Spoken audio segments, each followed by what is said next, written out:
Bro, Assalamualaikum. Waalaikumsalam warahmatullahi wabarakatuh. Alhamdulillah. Apa Gimana kabar? kabarnya, bro? Sehat, bro? Alhamdulillah. Begini aja masih. Alhamdulillah. Ngikutin yang ada aja. Ya, disyukurin aja. Iya, syukurin. Ya gimana lagi kita? Kita mencari kebarokahannya aja dah. Amin. Ya. Amin. Yang penting masih bisa berdiri di kaki sendiri. Asik. Siap. Bro, boleh lu memperkenalkan diri lu dong? Lu siapa sih? Gitu biar ya sekalian kan promosi gitu, kali ada yang nyantol nanti. Weh, ngeri dah gue, ngeri bener. Ada yang nyantol, itu dia yang aneh suka tuh ya kan? Ya kali ada owner yang pengen buka sesuatu. Siap. Amin. Ya, Ya, maksudnya. betul memperbaiki Oke bro, lo kenalin ya, dulu. karir kita ya, membuat.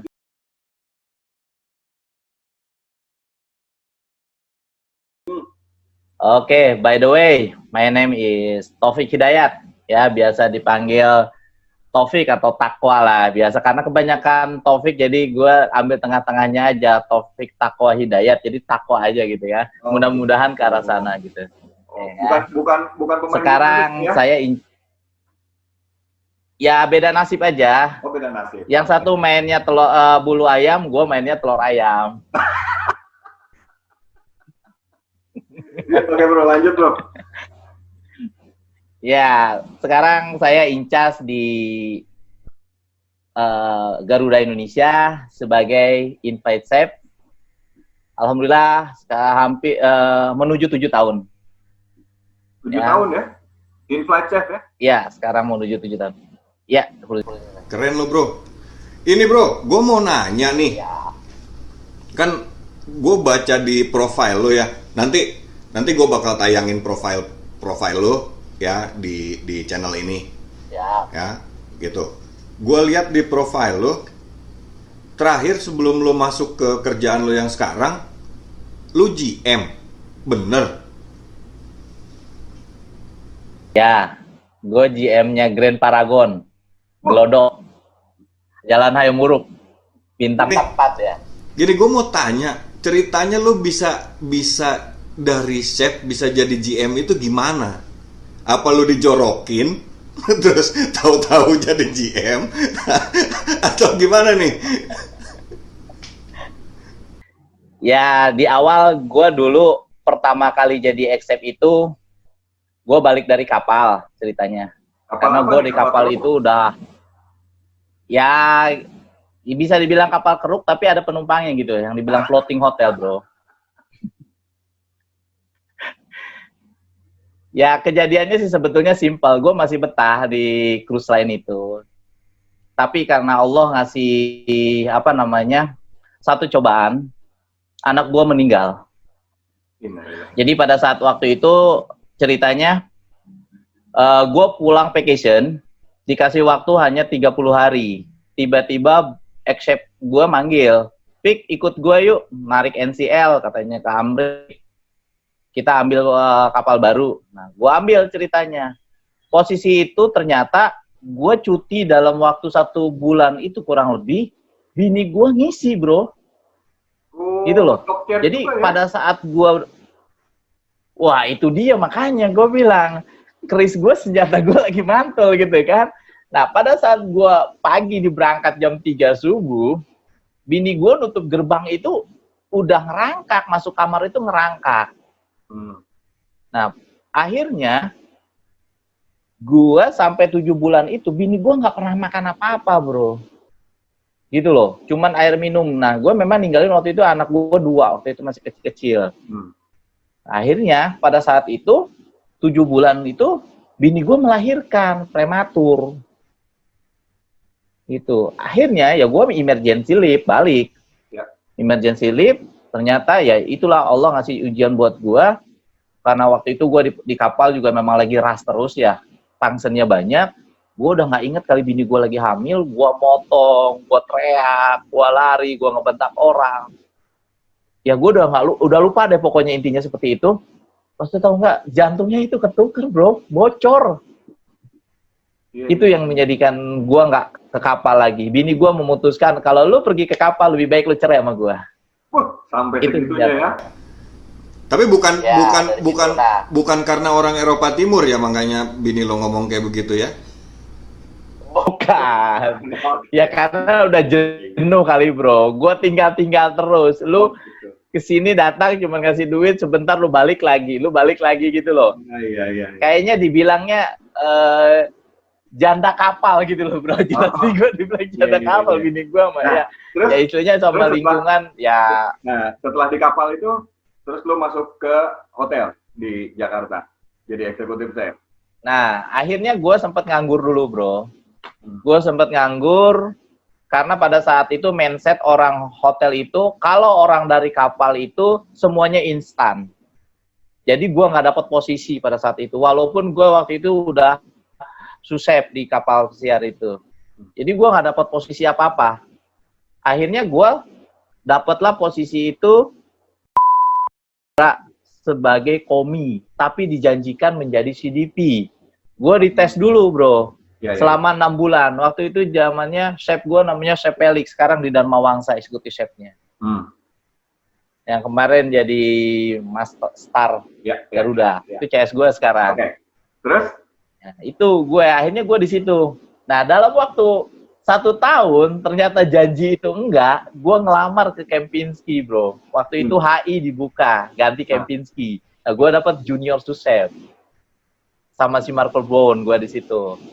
Gue nggak lama, sebulan gue di situ, gue cabut bro, ditarik jadi eksekutif sous chef di Jayakarta, Hotel Hayamuru. Oh, Jayakarta ya, ya, ya. Nah setelah 6 bulan gue di sana, gue diminta bantuan untuk opening tim di Jayakarta daerah Palembang. Nah gue dijadikan di sana sebagai eksekutif chef in charge. Ada 2, karena ada 2 chef di situ.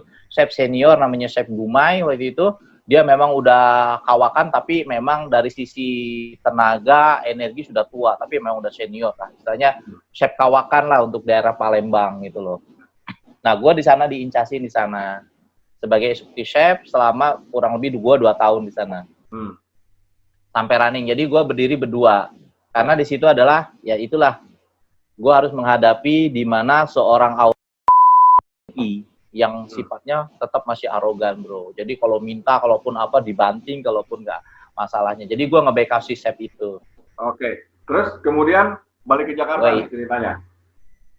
Nah, gue ditarik ke Jakarta waktu itu, pada saat itu Chef Malik sebagai ex-chef corporate-nya Jakarta pergi. Nah, gue ditarik ke Jakarta. Dari awal gue ex-chef di Jakarta, sampai gue jadi chef corporate-nya Jayakarta Hotel Jakarta. Jadi gue kurang lebih megang hampir 15 unit sampai anak-anaknya. Jadi gue jadi flying chef aja gue sama-sama. Terbang ke Jogja, ke Lombok, terus ke Bandung kayak gitu ya. Oke. Pokoknya yang ada Jayakartanya lah, sampai ke Bali juga. Terus setelah itu baru jadi. Nah dari situ, dari situ enggak. Gue keluar dari Jayakarta, gue backupin si Farah Queen. Gitu. Farah Queen, dan gue jualan menu ke si Rinrin Marinka. Nah, gue di bawah manajemen Showtime, Mbak Dini. Waktu itu kantor gue di Kuningan. Gue cuman kurang lebih ya 1 tahun lah. Dari situ, gue ditarik sama grupnya MGM, bro. MGM. Nah, MGM itu Metropolitan Golden Management, gue dijadikan sebagai chef corporate-nya Horizon. Di situ. Jadi gue terbang ke sana kemari juga sama ke Kendari, Banjarmasin. Pokoknya yang hampir sama lah, kurang lebih hampir 20 unitan Horizon. Setiap kali buka gue pasti setting dan gue selalu diskusi dengan chef in charge-nya di sana. Jadi gue hanya sifatnya mengisi kekurangan chef yang nggak bisa gitu loh. Contoh misalkan gue tanya, apa yang belum nih, cycle menunya gimana gitu, set layoutnya gimana gitu, manning staffnya gimana. Jadi yang gue tanyakan, gue nggak pernah menggurui seorang eksekutif chefnya, tapi gue ajak diskusi karena posisinya gue di situ, gue di NGM itu mintanya gue setara dengan GM gitu. Jadi karena gue di corporate, jadi gue mintanya setara dengan GM unit. Jadi gue setara, jadi memang tidak ada di bawah itu, jadi setara aja. Jadi gue bebas. Nah, Dari situ gue dari MGM itu gue ditawarin sebagai direktur sales marketing. Jadi pada saat dosnya itu vacation, gue ditawarin in charge. Itu nggak lama, kadang-kadang gue cuma 1 bulan. Ya gue bisa merasakan bagaimana gue bisa menjadi sales gitu kan. Nah itu. Nah dari situ baru gue dibajak bro. Gue dibajak langsung sama owner dan diminta sama GM. Nah gue nggak kenal GM ini dari mana, nggak tahu dapat nama gue. Nah GM ini Pak Helmi namanya. Helmi Junaidi. Dia telepon ke gue, Pik, bantuin gue katanya. Gue lagi opening, gue tahu lu orang tim opening hotel. Bantuin gue mau set up hotel baru ada di Palembang. Namanya Grup Aston. Aduh Pak, gimana Pak ya? Saya bilang saya di sini udah enjoy. Gue bilang di grupnya MGM dan saya posisinya adalah sebagai chef corporate. Enggak apa-apa, lu minta berapa gitu loh. Gini loh Pak, jujur aja. Saya bilang saya. Nego nih ya? Iya, gue bilang jujur. Jujur gue bilang, gue pengen berangkatin bini gue umroh pada saat itu. Haji umroh gue bilang, gue belum bisa. Nah itu niat gue, kalau emang itu bisa deal, oke. Gak apa-apa. Owner kita baik kok, dia mualaf dari Jepang. Namanya Muhammad gitu. Jadi nama ininya gue lupa, pokoknya itulah intinya seperti itu. Nah gue ngedeketin dia, akhirnya gue deal-dealan. Jadi gaji basic gue itu di atasnya BOD yang lain, di atasnya IM. Gue jadi nomor 2 di atas GM waktu itu gajinya. Dan gue memang deal-dealannya langsung sama dia. Jadi gue setelah dia dijanjiin juga, setelah running hotel, gue memang diberangkatin. Gitu loh. Umroh dia. Wah umroh. Nah setelah itu, karena gue waktu tim opening itu deketnya sama tim-tim kontraktor, tim-tim yang punya misi untuk membangun kayak supplier meeting, segala macam di dalam meeting itu, untuk teknikal bagaimana bisa hotel itu bisa running gitu. Nah gue disitulah banyak keep and touch-nya gitu loh. Nah pada saat GM-nya itu resign, nah gue dijadikan sebagai FBD gitu loh. Gue di FBD-in, nah si IAM-nya itu waktu itu Pak Muhaimin yang sekarang jadi GM Aston Marina, itu juga naik jadi GM. Nah gue dijadikan jadi IAM gitu. Nah itu permintaan memang langsung dari owner. Jadi gue memang waktu itu ada 2 owner, yang satu memang finansial, yang satu operasional. Jadi gue di backup di situ. Nah, akhirnya pada saat itu gue ditantang sama si kontraktor. Nah, si kontraktor ini ngebangun hotel di Jakarta, di Mangga Besar. Hotel bintang 3, namanya Red Star. Dia bilang gini, Fik, lu mau nggak gue jadiin GM di sana? Di mana Pak? Oh, di Jakarta, Mangga Besar. Oke, gue bilang. Gimana? Ya udah lu gue kasih nomor ownernya. Nah, gue tektokan di situ, bro. Nah, basic pertama gue jadi GM itu situ. Itu basic gue di bintang 3. Ngeri. Dapatnya segitu. Gue pindah ke Jakarta, gue move ke Jakarta, gue ambil. Gue bukan ngelihat karena duitnya, tapi gue karena posisi. Gue mau nantang gitu. Intinya gue seperti itu. Jadi nah, gue mulai dari namanya Pancang. Ya, pokoknya nanti ngikutin lah kan gitu. Semua akan ngikutin kan gitu. Kalau gue nggak pernah tantang, nggak pernah nggak tahu kan. Nah, gue memang mulai dari Pancang gitu. Nah, di situ gue mulai lagi di situ selalu meeting. Hari-hari gue meeting dengan namanya kontraktor, baik yang arsiteknya, gue punya sheet plan-nya sama kontraktor gimana, sama pemborong. Gue di situ nongkrongin sambil gue ngumpulin database rekrutmen baru. Ya manajer-manajer gue mulai, ya terutama yang paling utama gue rekrut adalah si HRD-nya, karena gue butuh bantuan untuk merekrut interview yang ini ya nanti karyawan barunya, kandidat-kandidat baru. Nah kebetulan hotel itu budget, gue mainnya adalah tidak banyak main karyawan bro, hanya level manager, supervisor gue kesana. Yang lainnya gue mainin di daily worker waktu itu. Jadi gue mainin daily worker, hotel itu sampai running 2 tahun. Nah pada saat itu gue ditarik lagi nih sama GM yang waktu itu keluar bro. Karena waktu itu GM itu dia keluar ke Borobudur. Dari Borobudur dia pegang corporate-nya hotel yang ada di mana, di Ancol tuh, hotel apa ya nama gue lupa tuh. Ada sebelahnya Horizon tuh ada hotel apa, gue Ravelot apa gitu loh. Nah, corporate-nya masih grupnya Borobudur. Nah, gue ditawarin, Pik, ikut gue ada orang yang lagi nyari GM. Di mana? Di Olympic Hotel katanya, bintang 3. Nah, itu Mana tuh? ada di Mangga Besar juga, bro. Oh, Mangga Besar. Lagi ke dalam gitu loh. Nah, itu Ibu Susan manage, komisarisnya Pak gitu. Ya udah, gue masuk. Ternyata gue masuk di situ, memang di situ ya ada pubnya lah, ada saunanya gitu.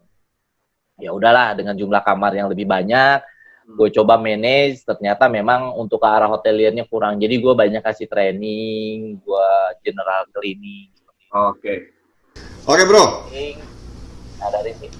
gue mau tanya nih bro, ini kan lu pengalaman lu udah banyak ya, udah jadi corporate, jadi ini, jadi itu segala macam sampai terakhir jadi GM kan gitu ya. Bedanya sama betul. bedanya gawean sama eksekutif chef apa sih?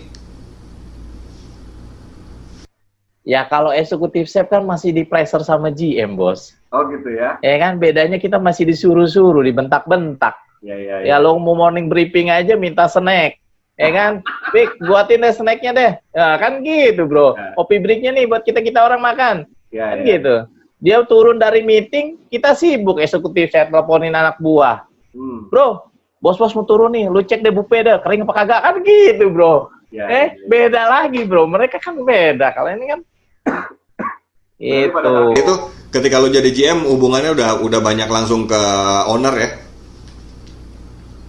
Oh iya, owner. Reportnya gue. Jadi gue kayak supir angkot bro.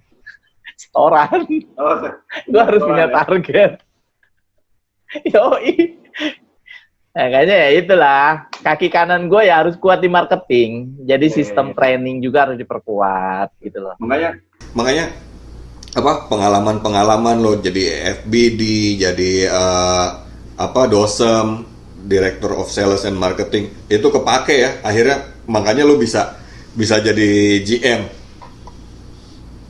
Ya alhamdulillah, karena sekarang itu yang menjadi GM kebanyakan dari marketing bro, karena mereka punya database. Database baik government maupun corporate, karena setiap hari kan dia keluar sales call. Dia punya database, katakanlah departemen kehutanan, siapa-siapa, kementerian pertanian, segala macam, ada database-nya. Karena kalau marketing itu kuncinya gini, one day kita ketemu pindah, kita bawa tuh orangnya gitu loh, kayak bedol desa bro. Gitu. Mas, saya udah pindah mas, jadi lu meetingnya di tempat gue yang baru aja gitu, fasilitasnya ini, harganya gue kasih murah, kan gitu. Oh, iya. Oke bro, terus sama aja sebetulnya mas. Terus ini bro, ketika lu jadi GM, ya perasaan lu gimana sih? Lu kan backgroundnya itu kan FB ya, food and beverage gitu ya, executive chef gitu. Ya. Terus lu ngelihat operasional sehari-hari tuh ngelihat lu lebih banyak megang controlling di FB-nya atau memang lu nggak mau banyak ikut campur, lu malah ngambil di departemen yang lain untuk belajar, atau gimana sih waktu itu tuh? Kalau waktu itu gue yang harus gue pelajari kan departemen lain bro, seperti housekeeping, engineering, gue harus tahu istilah-istilahnya ataupun front office, karena gue nggak harus dibodohin kan gitu. Ya. Jadi mau nggak mau istilah-istilah itu gue memang sengaja gue minta reporting dari mereka. Jadi pada saat gue misalkan penghitungan KWH satu kamar aja, gue harus tahu gitu loh. Penghitungan volume air gue harus tahu, di mana palop-palopnya juga gue harus tahu bro. Jangan sampai gue ngehidupin genset kagak tahu. Gimana kalau bedol kota gitu, gue mampus bro. Hotel gue kayak itu owner. Makanya kan ada harus gue pelajari. Iya, makanya kan ada GM yang karena dia backgroundnya FB, dia malah lebih banyak fokus ke FB. Yang makanan harus diginiin lah, yang bangketnya harus begitu. Sedangkan buat yang lain mereka pikir oke, just good to know kan kayak gitu. Tapi kalau lu kan mungkin beda ya, makanya tadi lu bilang lu lebih banyak fokus ke departemen yang lain dibanding FB karena lu udah tahu, udah paham gitu FB seperti apa. Iya. Tapi rata-rata gini, bro. Jadi kalau GM-nya memang dasarnya dari FB, baik kitchen maupun service, itu lebih detail, bro. Jadi kalau namanya FB nggak bisa kecolongan. Iya. Yang namanya istilah-istilah FB, istilahnya lu mau istilah bangket atau apa yang namanya meja, mau piring, mau segala macam, udah ada di luar kepala. Jadi mereka udah jarum jatuh aja di bangket, kita tahu, bro. Itulah FB gitu loh. Bedanya gitu. Kalau yang lain kan nggak terlalu. Iya, apalagi jarum jatuh aja tahu ya, apalagi waitress jatuh ya. Ya itu dia ditolongin. Paling bisa lo. Mal jangankan gitu, salesnya aja digoyang, bro. Masya Allah. Biar harganya bisa murah ya bangketnya ya. Oh, please, bro. Cuma just kidding dong, ya gini. Kan dulu zaman FB nangisannya kan sales, bro. Ya nggak? BO-nya kita cabut, bro. Iya, benar. Jadi, Buang, ya nggak? Kalau lagi kesel-kesel. iya, Kalau udah jadi GM itu lu udah harus tahu semuanya ya mengenai operasional hotel segala macam. Oh, iya. Dari listrik, penghitungan air, gitu, terus food cost dan sebagainya. Itu ribet nggak sih lu belajarnya? Ya, di awal kan sebetulnya kita dimulai pada saat kita duduk jadi BOD ya. Katakan BOD itu ada namanya executive chef, OM, executive housekeeping, FOM, atau mungkin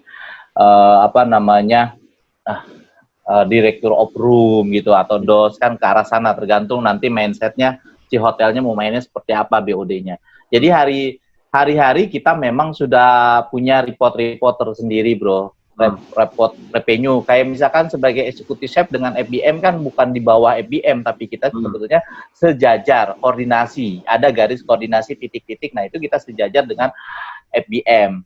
Nah di situ kita pasti melaporkan kita punya outlet berapa, misalkan katakan restoran coffee shop, terus juga misalkan room service kita report, ya kan, bangketnya kita report revenue-nya. Ya. Makanya posisi juga menentukan, bro. Pada saat kita meeting, morning meeting, kita ditentukan. Jadi makanya jangan jauh-jauh. Biasanya ada GM, ada front office, IOFM, kan? Ya kan? Kita nggak usah jauh-jauh. Jadi tanya kita duluan, jangan FBM duluan ditanya gitu, bro. Curi setar. Gitu, bro. Nah ini kan satu trik juga, gitu. Jadi gue pikir cuma ujian doang yang posisi menentukan prestasi. Ternyata morning briefing sama GM aja ya. Masih ngikutin seperti itu ya. Masih. Jadi biar supaya FBM juga jangan sampai kita kehabisan pembahasan sama si FBM. Jadi FBM ngebahasnya yang lain kan gitu. Jadi udah kita curi dulu. Kan nggak beda jauh.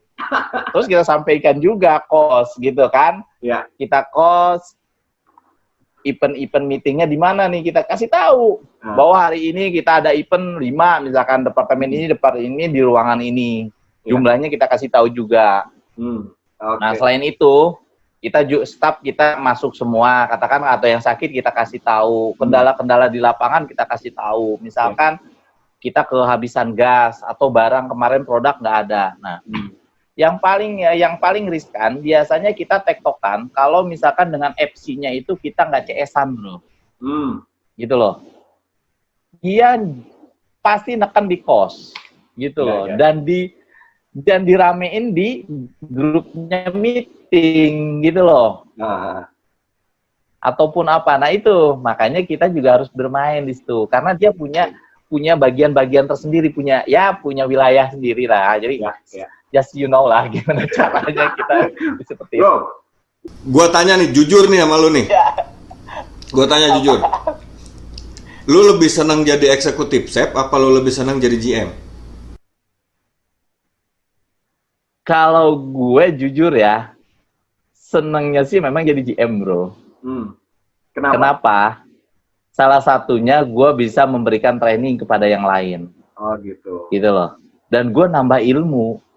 Dan jaringan gue itu bukan ke arah ecek-ecek lagi, bro. Jujur.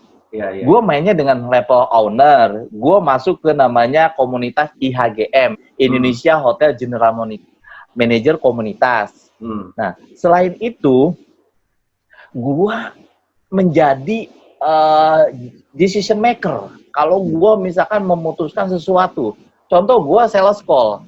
Nah, gue kasih harga nih sama si sales. Ini harga per paket kamar dengan paket full misalkan 1 juta. Begitu ada gua kan biasa masuk. Ada gua bisa kan oke 800 misalkan gua decision maker, gua ketemu kepalanya, Bro. Kepala dinas pariwisata misalkan, gua bagian menteri. Jadi gua punya decision maker gitu loh. Yang enaknya di situ. Yang Sebenarnya lu bisa sama jenderal foto ataupun apa sama. Yang penting setoran ke owner lancar ya. Nah itu dia bilang namanya PNL, profit and loss. Jadi setiap tahun si owner itu ngerancang nih. Contoh misalkan kayak tim opening. Tahun ini gue minta buka hotel dengan 12M. Gitu loh. Nah berarti kita harus minimal itu di angka 12. Kalau syukur-syukur kita bisa lebih. Nah kita nego di situ. Minta bonus. Katakan kalau lebih achieve budget gitu loh. Kalau achieve budget. Nah, caranya, kita kalau misalkan itu masih bisa tektokan. Karena apa? PNL itu kita tidak bisa telan langsung. Karena kita harus punya namanya, kalender event. Jadi kita harus tahu tanggal merah tuh harus tahu, Bro. Tanggal merah ini apa-apa aja, event-event pemerintah itu kapan, corporate itu bisa mengadakan ini kemana. Jadi, jujur, pada saat misalkan, oke, deal nih, misalkan 12, gua telan, gua ambil nih dari si owner, 12M dalam setahun. Nah, dalam setahun itu udah gua sampaikan di meeting BOD, bahwa kita punya target untuk achieve budget itu 12M. Nah, bagaimana caranya? Nah, kita harus bagi di 12, berarti intinya per bulan itu 1M. Kan gitu. Jadi dalam bulan 12 itu, ya, jadi tiap GM itu punya strategi masing-masing ya, tergantung dari seberapa owner ngasih targetnya. Iya, naik terus biasanya tiap tahun. Iya, udah pastilah dari cost kan udah pasti naik gitu. Inflasi ada di situ. Makanya mau nggak mau kan dia juga harus naikin kan, sama aja bonus juga GM kan pengennya naik. Iya enggak? Buat beli mobil baru. Untuk sekarang minta presentasi, Bro. Yo, itu pasti. Iya. Tapi sekarang untuk GM itu biasanya bonus itu jarang, Bro. Tapi minta presentasi. Oke. Contoh dari achieve budget, dia minta misalkan 2% atau tingginya 5%. Oke, Gitu, persentase Bro. ya. Persentase Sekarang yang itu pun itu biasanya GM senior ya. Kalau GM ecek-ecek mah masih enggak lah. Wah, Jarang, belum berani. Jadi kalau gua ngelihatnya gini, whoever they are ya, mau dia baru jadi GM ataupun yang udah senior, gua anggap itu sama. Nah ya, karena kan semua juga kan belajar. Gitu. Bro, terakhir nih, Bro. Lo ada pesan apa, Bro, buat teman-teman chef yang baru mau jadi chef nih, yang baru sekolah jadi chef? Karena kan dia kan mungkin nanti ngelihat di channel ini bahwa oh ternyata chef itu bisa jadi GM. Gitu. Lo punya sesuatu nggak buat mereka? Apa yang bisa lo sampein?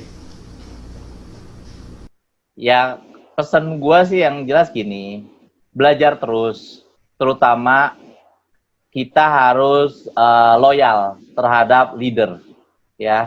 Kenapa? Yang gua rasain dulu, gua bisa jadi except gua ngedeketin eksekutif chefnya. Waktu itu gua di zamannya di hire, yang namanya kertas bio dibuang, gua ambil, gua baca di rumah. Begitu juga paperwork, except menu segala macam sampai majalah pun yang di office-nya gua bawa pulang, dan gue minta persetujuan ke ex-chef untuk lolos di security-nya. Gue baca, gue kumpulin, gue rekap di dalam satu buku, supaya apa? Pada saat one day gue menjadi posisi itu, gue ngerti. Dan gue suka bantuin gitu. Pada saat gue ada misalkan gue pulang sore gitu ya waktu itu. Ya misalkan gue masuk jam 8, pulang jam 4, jam 3, kadang-kadang lanjut. Karena waktu itu gue posisinya ngekos, gue lanjut, malamnya gue belajar yang lain. Entah itu ke departemen lain, yang penting perut gue isi itu. Sebetulnya ada di antaranya seperti itu, bro. Semangat menurut gue, tetap harus belajar, ya. Apapun yang namanya istilah-istilah di perhotelan itu harus tahu.